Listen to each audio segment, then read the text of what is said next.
ईद आती भी याद को नहीं आता, याद आंदा। अल्लाह तुहानू भी जिंदगी तंदुरुस्ती दे, किसी दे पुत्तर ना जान।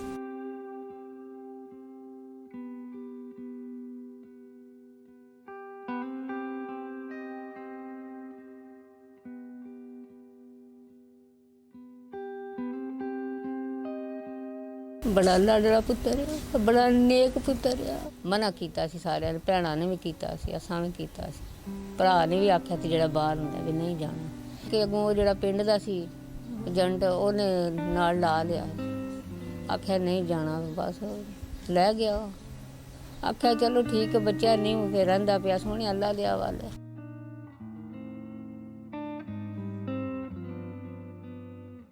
पहला तो असीं पुछते रहे हैं, फोन नहीं आता मुड़े का, रोंदे रहे हैं, खत्म दवाते रहे हैं, पढ़ाई करते रहे हैं, कोई नहीं पता। फिर बाहरों लोगों किसी दसिया कश्ती डुब गई कश्ती। फिर तस्वीर आई, सब तो पहले साडे पुत्तर की आई।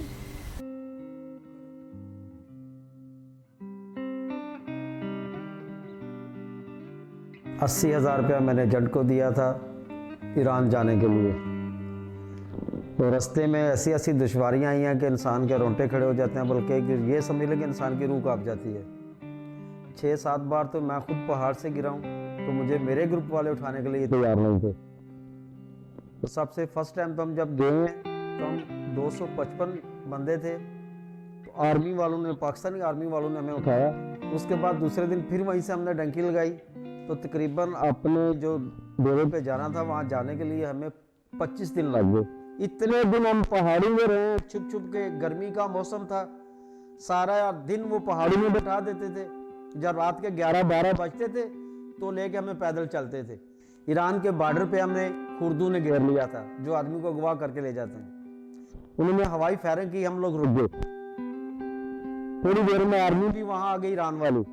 उन्होंने कहा कि अगर आप हमारे पास आओगे तो आप जान से बच जाओगे। मैं वहाँ सिलेंडर हो गया, मुझे पुलिस वालों ने पकड़ के फिर यहाँ पाकिस्तान भेजा।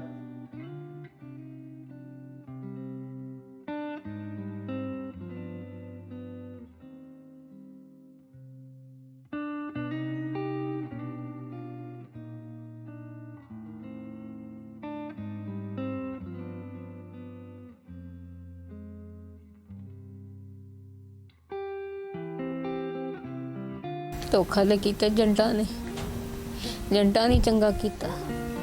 क्यों बन आया ने कश्ती विच होर पैसे लै लेंदे। अल्लाह वास्ते माफ़ कर छड़िया उन्होंने, मैं किया आपे रब पिया पूछे।